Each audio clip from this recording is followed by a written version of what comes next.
গোপালের সেবা আমরা ছোট থেকে বড় প্রায় সকল বয়সের ব্যক্তিই করে থাকি। ধনী থেকে দরিদ্র থেকে মধ্যবিত্ত প্রায় সকল পরিবারেই একটি করে ছোট্ট লাড্ডু গোপাল সকলের বাড়িতেই থেকেই থাকে। কিন্তু আমরা প্রত্যেকেই কি সঠিকভাবে গোপালের যত্ন নিতে পারি বা সেবা করতে পারি? এটা তো আমাদের নিজেদের কাছেই একটা বড় প্রশ্ন। রাধে রাধে বন্ধুরা, আমাদের এই ছোট্ট ইউটিউব চ্যানেলে তোমাদের সবাইকে জানাই অনেক স্বাগত। আজকের এই ভিডিওতে আমরা এই টপিকটি নিয়েই একটু বিশেষভাবে আলোচনা করব। তো আসুন আজ আমরা এটাই একটু অন্যরকম করে বোঝার চেষ্টা করি। কিছু বিশেষ বৈশিষ্ট্য লক্ষ্য করতে পারলেই আমরা বুঝতে পারবো আমাদের বাড়ি লাড্ডু গোপাল সঠিকভাবে সেবা পাচ্ছে কি পাচ্ছে না, যত্নেতে রয়েছে কি নেই। একজন সঠিকভাবে গোপাল সেবা পেয়ে থাকা গোপাল এবং একটি অযত্নে থাকা গোপালের মধ্যে অনেক পার্থক্য রয়েছে, যা আমরা দূর থেকে সাধারণভাবে দেখলেই লক্ষ্য করতে পারি। তো আসুন বন্ধুরা, আমরা আজকে এই ছোট ছোট বৈশিষ্ট্যগুলো চটজলদি দেখে নিই। যেমন প্রথমেই আমরা লক্ষ্য করলে দেখতে পারি অনেকের বাড়িতেই ঠাকুর ঘর থাকে অনেক অপরিষ্কার, আর তার সাথে থাকে গোপালের গায়ের রং অনেক কালো এবং গোপালের শৃঙ্গারও খুব একটা পরিষ্কার দেখা যায় না সেখানে, কারণ গোপাল যে বস্ত্র পরে থাকে তার মধ্যে লেগে থাকে ধুলো ময়লা এবং শৃঙ্গারও খুব একটা পরিষ্কার থাকে না। এটি একটি বিশেষ বৈশিষ্ট্য গোপালের অযত্নে থাকার, কারণ লাড্ডু গোপাল যদি সেখানে যত্নে থাকতো, নিত্য সেবা পেত এবং নিত্য শৃঙ্গার করত, তার সাথে স্নান সেবা পেত, তাহলে এরকম অপরিষ্কার ঠাকুরঘর এবং অপরিষ্কার গোপাল কোনোদিনই থাকতো না। কারণ লাড্ডু গোপালকে প্রতিদিন স্নান শৃঙ্গার করানো অতি আবশ্যক, আর তার সাথে ভোগ লাগানো। যদি সেখানে স্নান সেবা অথবা শৃঙ্গারই ঠিকঠাক না হয়, তাহলে ভোগ সেবা কি করে হবে সেখানে? এই রকম বাড়িতে লাড্ডু গোপাল কখনোই যত্ন সহকারে থাকে না এবং সঠিক সেবাও পেয়ে থাকে না।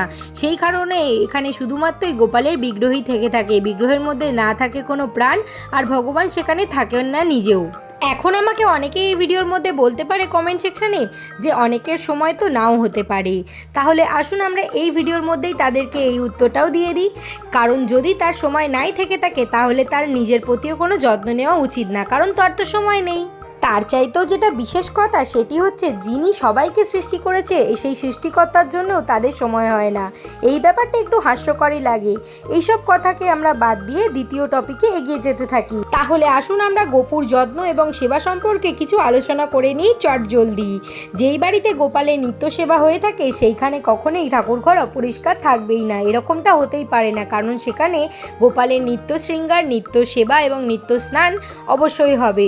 আমরা যেমন নিজেদের মা বাবা ভাই বোন বন্ধু বান্ধব সকলের সাথে আলাদাভাবে সময় কাটিয়ে থাকি, সকলের প্রতি আলাদা যত্ন নিয়ে থাকি, তেমনই যখন আমরা বাড়িতে ছোট্ট লাড্ডু গোপালকে নিয়ে আসি তখন আমরা তাকে একটা বিশেষ সম্পর্কের মধ্যে আবদ্ধ করি এবং তাকেও আমাদের তাদের মতনই সময় দেওয়া উচিত এবং যত্ন নেওয়া উচিত।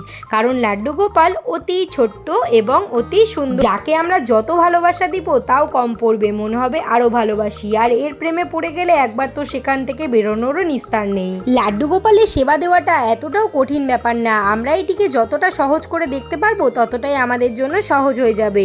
যেমন আমি নিজে গোপালকে 3 বেলা সেবা দিয়ে থাকি, 2 বেলা দিয়ে থাকি সকাল এবং সন্ধে, আর রাত্রিরের শয়ন। এই 3 বেলা সেবা দিলেই আমার গোপাল থাকে অনেক সন্তুষ্ট। এবার তোমরা অনেকেই প্রশ্ন করতে পারো যে দিদি তুমি এটা কি করে বুঝলে যে তোমার গোপাল সন্তুষ্ট? তোমরা অনেকেই আমার গোপুর মুখটা লক্ষ্য করলে দেখতে পাবে ও সবসময় থাকে অনেক হাসি খুশি, যেটা ওর মুখ দেখলেই বোঝা যায়। আবার কখনো কখনো যখন ও আমার উপর রেগে যায় তখন ওর মনটা দুঃখ দুঃখ লাগে। সেইগুলো আমরা কৃষ্ণ ভক্ত যারা গোপালের নিত্য সেবা করি তারা লক্ষ্য করলেই বুঝতে পারি। আমাদের সকলের যেমন সামর্থ্য তেমন সামর্থ্য দিয়েই আমাদের ভগবানের সেবা করা উচিত। ভগবান আমাদের কাছ থেকে কোনোদিন বলেনি যে আমাকে এই দামি জিনিস দিতে হবে, ওই দামি জিনিস দিতে হবে। আমরা নিজের মন থেকে যেটা দিতে চাই ভগবান সেটাতেই সন্তুষ্ট হয়ে থাকে এবং আমাদের আশীর্বাদ করে থাকে।